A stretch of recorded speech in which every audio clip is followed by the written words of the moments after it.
Tonight, the governor's moratorium on evictions is going to come to an end, and we know there's a significant backlog at the 36th District Court of legal proceedings. And we are going to do everything we can to slow the onrush.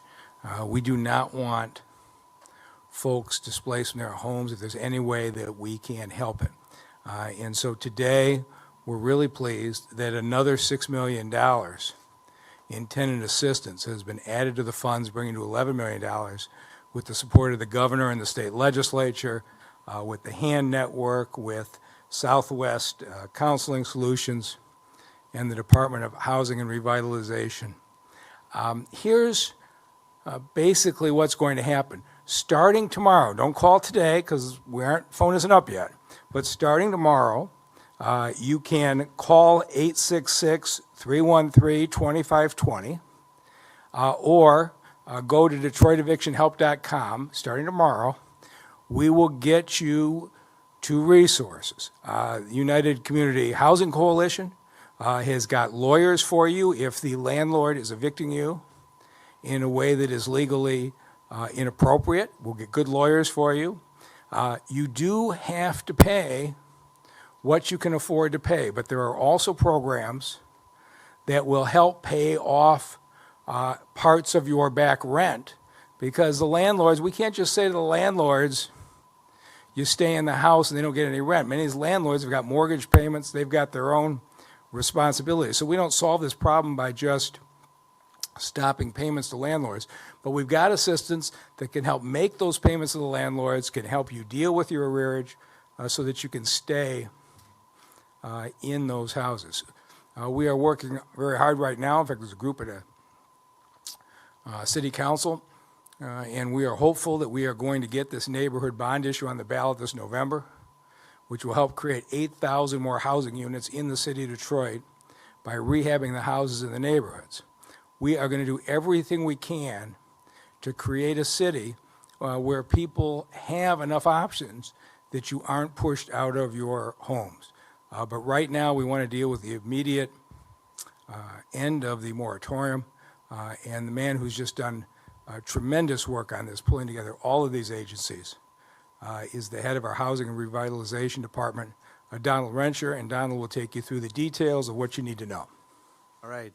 Thank you, Mayor, for that introduction. So, again, we're extremely proud. The mayor provided the phone number, 866-313-2520. Again, please call tomorrow. You can call today and leave a message, and they will reply to your message. But tomorrow we'll have live individuals and attorneys who will be responding to your phone calls. Also, if you don't want to be on hold, we think the average time to be on hold would probably about 10 to 15 minutes. We also encourage you to visit DetroitEvictionHelp.com, where you can fill out an intake form, and an attorney will also be calling you back. Again, extremely proud of the program. Not only are you provided legal counsel and representation in the courtroom if you're facing eviction, but rental arrearage, as the mayor had just stated, and also some wraparound service for relocation services if a final agreement or settlement cannot be met with your landlord. So we're extremely proud of this program. We were here probably a month ago when we went through all the CARES funding that the city of Detroit received from HUD, and announced that $5.1 million would be going to UCHC's eviction assistance program. Extremely pleased to see $6.4 million in additional money, so $11.5 million to help Detroiters stay in their home. It is vitally important during this time that we address housing instability, especially during a pandemic. So extremely proud of this this funding and this program. Also would like to give thank yous to the governor's office, HAND, and Southwest Counseling Solutions, but particularly proud of UCHC and their partners, Lakeshore Legal Aid and Michigan Legal Services, to run this program. They've been running it for years, and we are able to provide them additional funding for more capacity to take on the influx of Detroiters who will probably need this help. And so The state funding, again, that's for people who are up to 100% AMI for a family of 4. That's around $70,000. The City of Detroit funding is HUD funding, so there's an 80% AMI cap.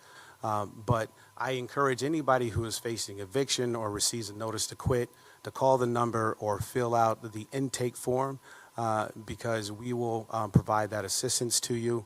And again, just extremely proud of the program, and I'll pass it back to you, Mayor. So thank you, Donald. So we continue to have an extraordinarily positive record in fighting COVID. We had the second week in a row where we had only one death in this city. And Detroit continues to be the national standard. But the economic fallout is what we have to address now. And it's really hard to start focusing on where you're going to get your job if you have to continue to move. So we're going to do everything we can to keep you in place.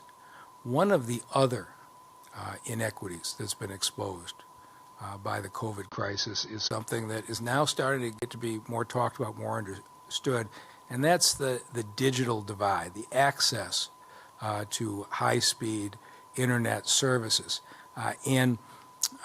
When the internet came out, there was all this promise, and I'm a great believer that talent is spread evenly across this country, that what is not spread evenly is opportunity.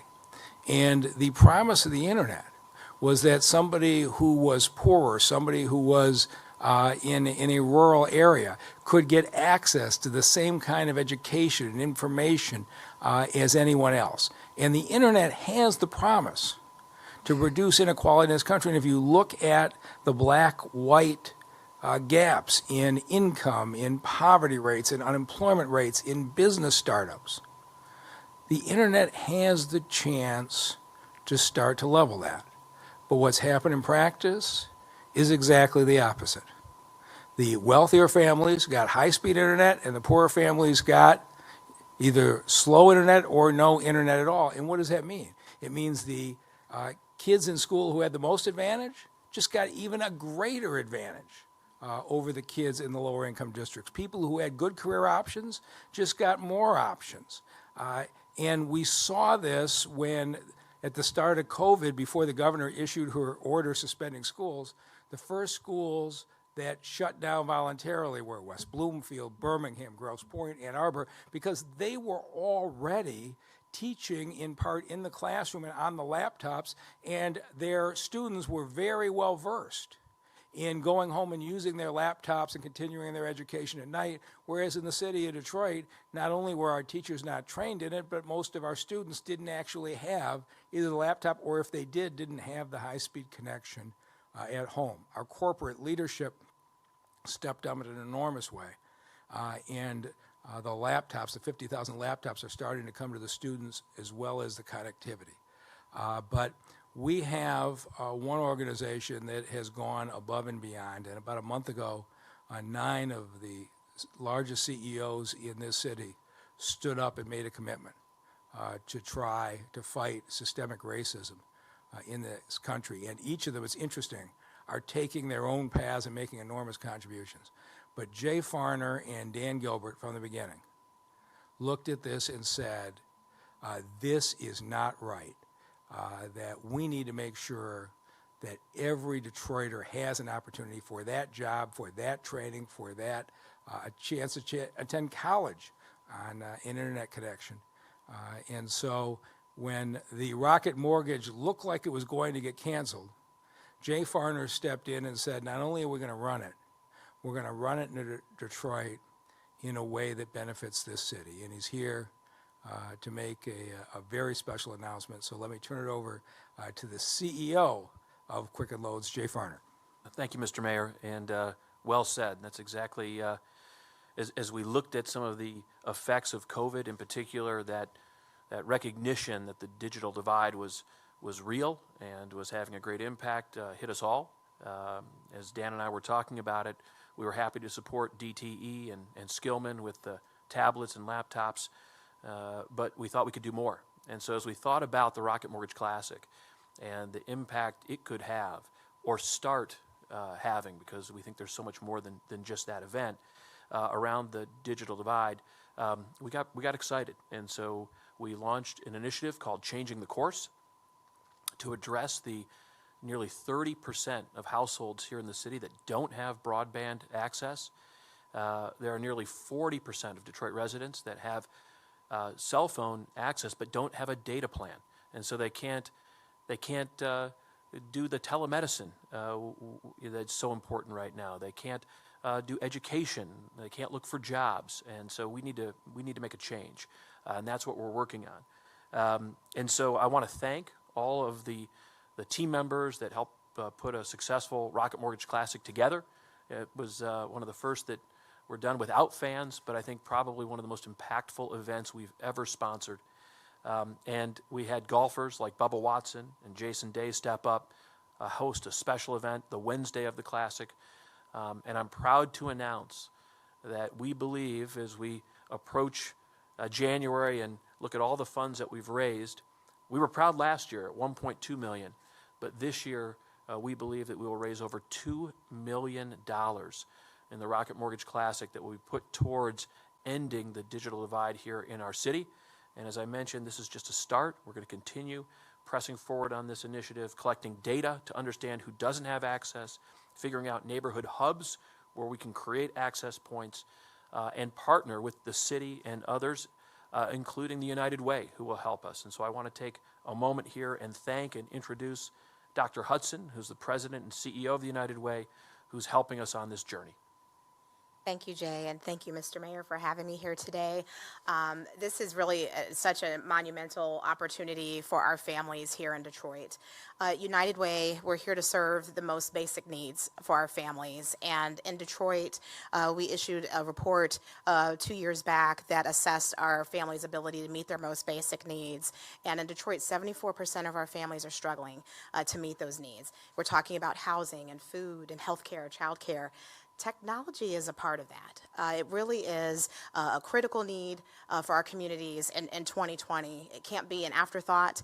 It can't be a nice to have. It truly is a must have. And so this Connect 313 partnership is really mission critical for us as we think about how we're going to move through this pandemic and beyond, how we're going to continue to thrive as a community, as a city. We take for granted having access. You know, all of us are sitting up here, we have phones. I was able to print out this speech today and my printer at home without too many difficulties. We take it for granted. There are a lot of people in our community that don't have this. And so this partnership, this investment in our community is right on time. It's essential to make sure that Detroit is on top for the right reasons, and that we have the strategies and the resources necessary for our families to be able to thrive and move forward. This partnership is really essential, and why we are so proud to be partners, not only as fiduciaries or as the grant makers, but also as thought partners as we think about all of the resources that are necessary, the digital literacy, the connectivity resources, the devices that are so critical, making sure that all of our students, our families, our seniors have access. We are reimagining our whole world right now, our schools, our businesses, just how we function on a day-to-day basis. And the key to all of that, making sure that engine continues to run, is technology. And so very excited about this announcement that Jay just shared with us today. Proud to be partners, looking forward to this long-term commitment. This is not an episode. This is not a one-time announcement or partnership. We're invested in making sure that every family has access by 2024, and that's getting closer and closer by the day. And so expect to hear a lot about this, and we're going to need everyone's help in making sure that our neighborhoods are connected, that our individuals have what they need to be able to thrive. So thank you for having me here today, and just looking forward to bringing connectivity to all of our families. So thank you, Doctor. And we hired Beth Niblock, our IT director, who I think is the envy of the rest of the country. And the very first thing when she started in 2014, she said, I want to start an initiative in city government to end the digital divide, that it shouldn't, the IT department shouldn't just make the computers work in the city, which by itself was a miracle that she got that done. She said, I want to create opportunity. And the very first person that she hired to reduce the digital divide was a young man by the name of Garland Gilchrist. And he came in and made quite an impression. And we're certainly very proud of the Lieutenant Governor and what he's gone on to. And replacing Garland Gilchrist wasn't easy, but Beth went out and recruited a young man you're about to hear from by the name of Joshua Edmonds. And when I look at what's happened in the last year, I think all of us feel before it's all said and done, we have an individual here who is going to match the accomplishments of his predecessor. And so to talk about what the city of Detroit is doing right now to try to get some equality, Joshua Edmonds. Thank you, Mr. Mayor, and thank you everybody else on the stage. One of the things that when we began talking about Connect 313, I want to be very, very clear what differentiates us from most other cities is the fact that we didn't look at the pandemic and say, oh, now we need to start focusing on the digital divide. The thing that separates Detroit is that we were focusing on the digital divide because it was the right thing to do. And we didn't need a crisis to motivate us. And so when we began talking about Connect 313 last year, we were saying, okay, how do we make Detroit the national model for digital inclusion? And the big reason why we were going with that was because we knew that looking at other cities, their issues were incongruent to ours. And so we knew that we needed to take a resident-focused, a community-driven, public-private partnership operationalized model to really drive this forward. And so then insert Connect 313. Connect 313, the mission is to establish means for all Detroiters to have access to quality devices, internet connectivity, technical support, and digital literacy and resources for improved learning, employment, and well-being. And earlier this year, I had the distinct honor to testify in front of Congress on the matter of digital equity. And that congressional hearing was special because we were the only city invited to testify. And I think that's a testament to the local leadership in Detroit that, quite frankly, I believe that we have in excess, and I don't want to get rid of that, but it's a definite positive thing that we have, and it's advantageous over the rest. And so when we get into specifics around what this investment means from Quicken Loans, when we're starting talking about data services, one of the big challenges for digital inclusion is that if we, the city, don't own the internet, well, then it's really hard for us to collect that information, which then translates to it being difficult for us to diagnose where we need to be. And so us placing a higher emphasis on data collection, that's us operating under an auspice of transparency and accountability, knowing that we're going to make impact. And so when we speak with confidence about eradicating the digital divide by 2024, we're backed with facts on that one. For neighborhood technology hubs, us placing an emphasis on technology hubs saying that we are thankful for the leadership of our local organizations who have been stewarding this cause for so long by way of computer labs and training, and we want to enhance those existing sites, but in addition, provide additional funding to stand up where needed. We're looking at community ambassadors, looking at and empowering our existing community members to help tell this narrative beyond our ability to do so. Along with storytelling and media, us focusing on the storytelling. Oftentimes, whenever we are talking about the digital divide, it's a very segmented conversation, but it doesn't have to be. I've long believed that digital inclusion is a 24/7 conversation, and there's a whole lot of actors doing work. And so us placing an emphasis on telling the story of digital inclusion, that's something for all of us. And for the Connect 313 Fund, a place where we can begin supporting initiatives in our community and beyond, and a centralized way of ensuring that folks who need the funding to continue doing the work are getting that. And lastly, the Connect 313 Task Force. This is something where it goes all the way back to last year. The first week in October, we were very fortunate to hold our first Digital Inclusion Summit. We had over 200 residents show up to that, and it was incredible seeing the response and us saying that anyone who has a vested interest in bridging Detroit's digital divide, we're open for collaboration. And I feel good by saying that July 30th at 2 p.m. we'll be having another convening. For folks who want to know more about that, you can head over to connect313.org. And at the very bottom, you can drop your email, and I'll be sure to send you additional information as we talk a little bit more in depth and a little bit nuanced about what we're doing. And so I'm thankful for the opportunity and what I'm seeing here. And I know definitively, as the federal government continues to check in on the work that we're doing here, and as we continue to host our conversations, we're moving in the right direction. And so I'm thankful for the leadership from the mayor, from Quicken Loans, and definitely United Way, because we're making a difference here, and I'm really proud to be in Detroit making this happen. So I'll turn this back over to the mayor. All right, well, there's going to be hearing a lot from the leadership that's going to be coming out of Quicken and United Way and the city of Detroit. But this is a significant step forward, and Jay, to you and everybody in your organization, thank you. Absolutely. Very generous contribution.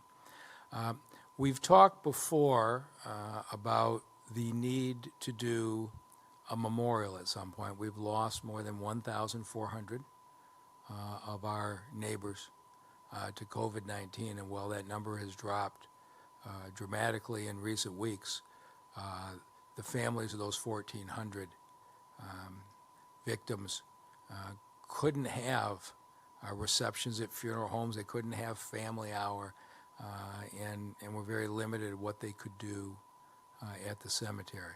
And so we have said from the beginning that we are going to, when things ease up, do something that's appropriate to acknowledge those we lost, and also to acknowledge all the first responders who put their lives on the line day in and day out. It wasn't that long ago that you had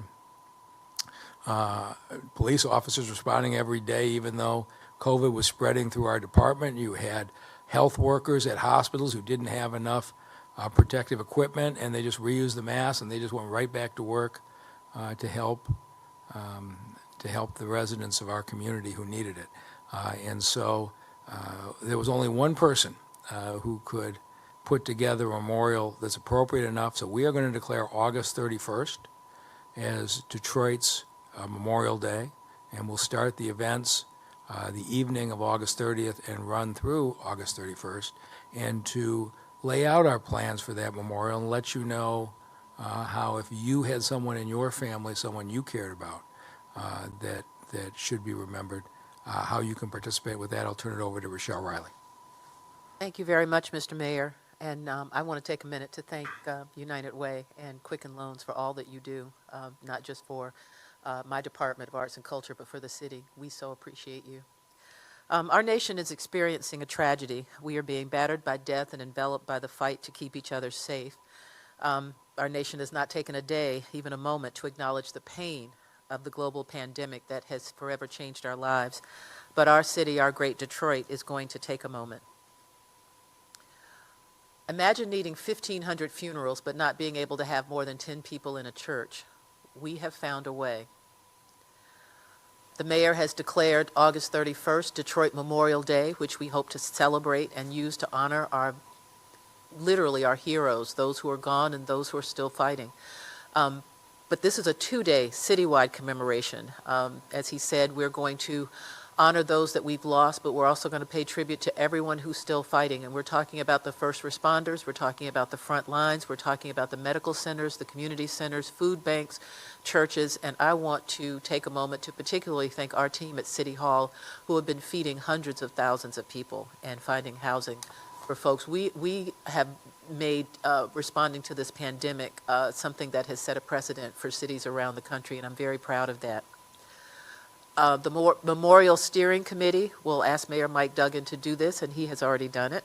And those current committee members, as you can see, are Tanya Allen, Neil Barclay, Deidre Bounds, Cher Connor, who is a resident and a great mom, Cynthia Ford, Cynthia Johnson, Tony Michaels from the Parade Company, Jimmy Settles, Arn Tellum, Robin Terry, the great Gary Torgow, who has never stepped away from a challenge to help our city, and Carla Walker Miller.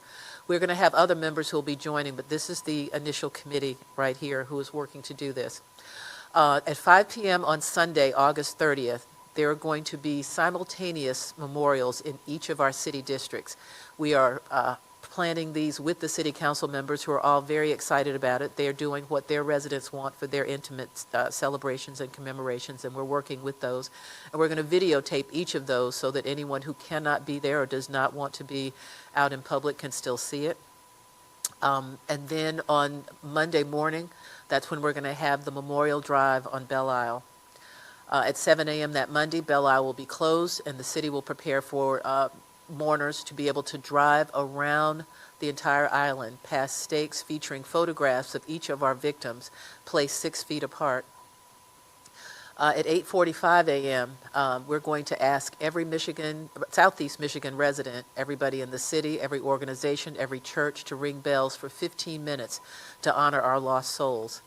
And then at 9 a.m., that's when the drive will begin. We won't have cars parking. The memorial is going to be open so people can go back to take photographs, to release balloons. But we want people to drive and imagine that it's a spirit cruise rather than a dream cruise, to be able to celebrate those spirits. Every driver is going to be asked to turn their radio to the same single station that's going to be playing a playlist that Motown is creating for us. And that's going to go on until 4 p.m. when we're going to make sure Belle Isle remains closed in time for the fireworks. This is a very special thing for those of us who have lost people, because we want to make sure we have a chance to take one last look at them. And that's what we'll be doing. And each of the family members of these folks will get these enlarged photographs. They're huge. They'll be staked in the ground, and they'll be all around the entire island. Every time I see that photograph of Marlo Stoudemire, it's hard to do anything else. We want to thank our sponsors. There's going to be a list announced next week. Several of our committee members are sponsors. And we want to thank the staff that's working on this. When the mayor asked me to do this, to create a way to honor our lost souls, the first thing I did was partner with the Department of Neighborhoods, but because they're more connected with our residents than anybody at City Hall. But we're asking every department at City Hall to participate. This is all hands on deck. We're going to be looking for 500 volunteers. We're going to be working with Michigan State Police and the Detroit Police, and we're going to have the funds to pay their overtime.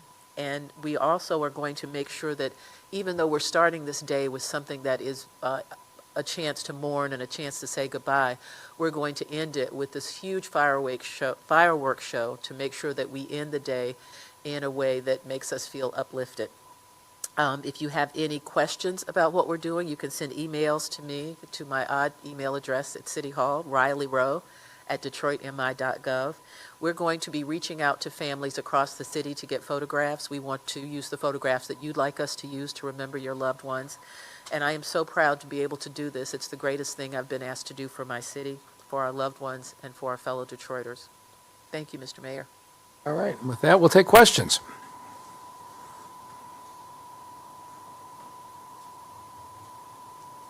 How come you're the only reporter in town that has time to come down here? You know, nobody wants to spend time with me. Everybody Okay. else has got All a right. better option, I guess. But I appreciate the opportunity to ask you guys some questions. ML Elric, Detroit Free Press. First question, I guess the IT department only hiring tall guys? Is that how that works? I may have to put a resume in. When we talk about digital hubs, will those be like Wi-Fi hotspots? And if so, what provisions will be put there so that when people use those with confidential information, that they'll be secure? So right now, that's the conversation we're having specifically around Wi-Fi and even computers, the standards. And so we've been having conversations with the state on cybersecurity and how that we can leverage that to make sure that we're not only current with what we need, but also future focused. And so I'll say that we are considering that and thinking through it right now. Can't give you a definitive answer on that, but I will say that that is one of the areas where we're looking at standardizing to making sure that not one entity or one neighborhood is getting a superior experience than another. And is it fair to say these will be like hotspots?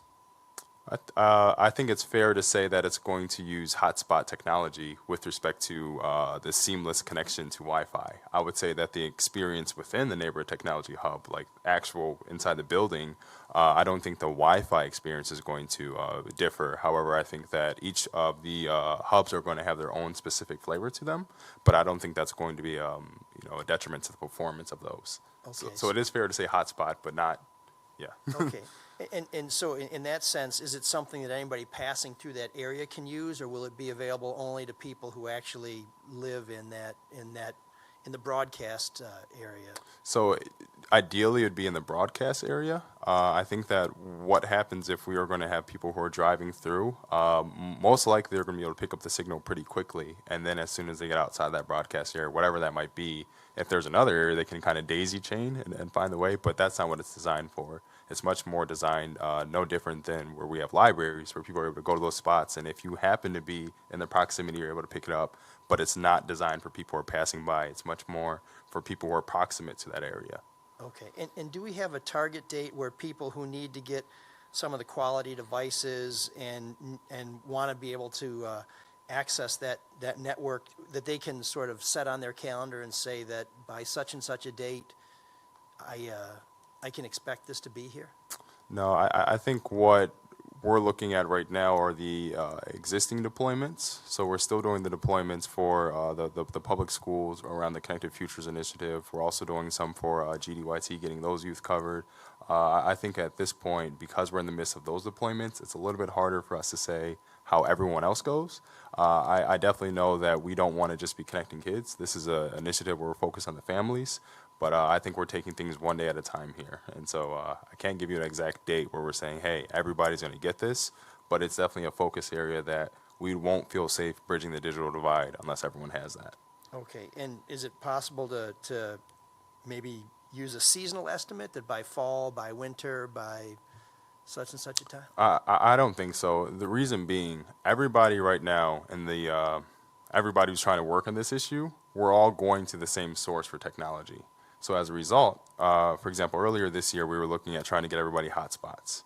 And that proved to be dangerous when we realized that, one, Detroit's not a hotspot manufacturer, and a lot of these telecommunication organizations are based in other cities. And so as everybody in the United States is asking, oh, we all need hotspots, well, what did that do? They just said, okay, there are no more hotspots available. And so as a result, it's really hard for us to estimate on a hardware standpoint, one, people are going to get resources because these are operating on timelines that we don't really have too much control over. I think that looking at the future, if we are able to say that we're able to ramp up and get much more technology, I think that's going to change things. But as it stands right now, having the conversation about people going back to school or still doing this distance learning, that's something where it kind of exacerbates the issue a bit more for us to say that the hardware part is hard to predict. Okay, and does the plan envision making devices available to people as well as access to the internet? Absolutely. It wouldn't make sense for us to try and push, because then we would just almost create another digital divide. And so it's like, no, we're going to punch this out the right way at the right time. And so one of the entities that is actually behind the scenes that Quicken also had made a separate investment for is an entity called Human IT. Human IT is an organization that we've been fundraising for quite some time, and unfortunately COVID kind of stopped them from being able to do their opening. But Human IT is a neighborhood-based organization where their whole role is to actually deploy technology to residents. And so what we discussed today is a larger ecosystem play, but there are definitely other elements that in the more nuanced July 30th call that's going to actually talk about how, if I'm a resident or if I'm an organization needing new technology, that's why we were adamant about getting Human IT at the onset. And so when I'm speaking with confidence on this stuff, it's because I know that there are operational elements that we were able to prioritize to say, hey, this is why I'm talking so confidently, because I know that we were already getting that organization and that entity that does that specifically. Okay. And will those people be based out of existing city facilities, or will they have separate offices and new locations? Or Oh, Human IT? yeah. Oh, yeah. It's going to be in they haven't done their press release, so I'm not going to steal their thunder yet. But no, it's not going to be in a city facility, but it's definitely going to be in one of our neighborhoods. Yeah. Okay. Jay, are you ready to talk about that at all? Well, the thing I would maybe point out that I think is important is the data collection. So there's a lot of efforts being made, but I still think visibility is the primary focus right now. We have to understand across the entire city who has what and what resources already exist. And I think our mission is to then link all of those resources together. So you're going to see the first big effort being that data collection, much like we did with the Blight Task Force, and really understanding what exists in the city, what people have, what people don't have. So I think that's a really important step. And Josh is talking about all the different elements that we'll be bringing together, but we've got to do that first collection step on the priority list. So when you're talking about data collection, can you be a little more specific? Because there are people, including some of our undocumented residents, who are concerned about what data is being collected and who it's being shared with and what government's going to do with it. But when I'm referencing data collection, I'm talking about who has internet access, who doesn't have internet access, who's got computers, who doesn't have computers, and so then we have a better understanding of where those hubs need to be placed and those sorts of things. Yeah, we're not interested in personal information. There are sections of the city that do not have high-speed internet access. Right. And that's the kind of thing that we need to gather the information on. Okay, so the city won't be capturing things like web histories and, okay, okay. We'll leave that to the feds. Okay, well, there's, We don't have the bandwidth. you know, we're all afraid of the deep state, so let's just get that out of the way. Okay, and Rochelle, in terms of volunteers and what's happening on the island, 500 volunteers, will those folks be going to work before the event or during the event? And how do you make sure that everybody's properly spaced and masked and all those things? They're going to be double masked and socially distanced around the island so that they can provide Kleenex, they can make sure that there's no problems with the photos, but nobody's going to be near anybody else. And we want so many so that nobody's out there all day. So you will make a shift on your post, and when it's done, then you leave. So those volunteers you will want day of, not in preparation or anything like that. So you're Day looking for of. people who can work on the, Just that day. okay. And how do people who are interested in either volunteering or providing you the names and photos of people they'd like to be remembered, who do they reach out to? They reach out to me. We're going to be making an announcement about the hotline and where to send the photos, probably by middle of the week next week. Okay, But there will be a very specific email address, or if somebody needs us to get it in some other way, because again, we're talking about the digital divide and we don't want anybody to feel left out. If I got to go pick up a picture, and I haven't been going out much, as the mayor will tell you, I'll go get it. But we just want to make sure that they feel comfortable getting us the photos that they want us to use. okay. So we'll be able to tell people where to go to participate Absolutely. in a little while then, Yes. so next week. So we're not quite ready to talk about that yet. Okay. I'm terrible with math. I know the mayor's a data guy.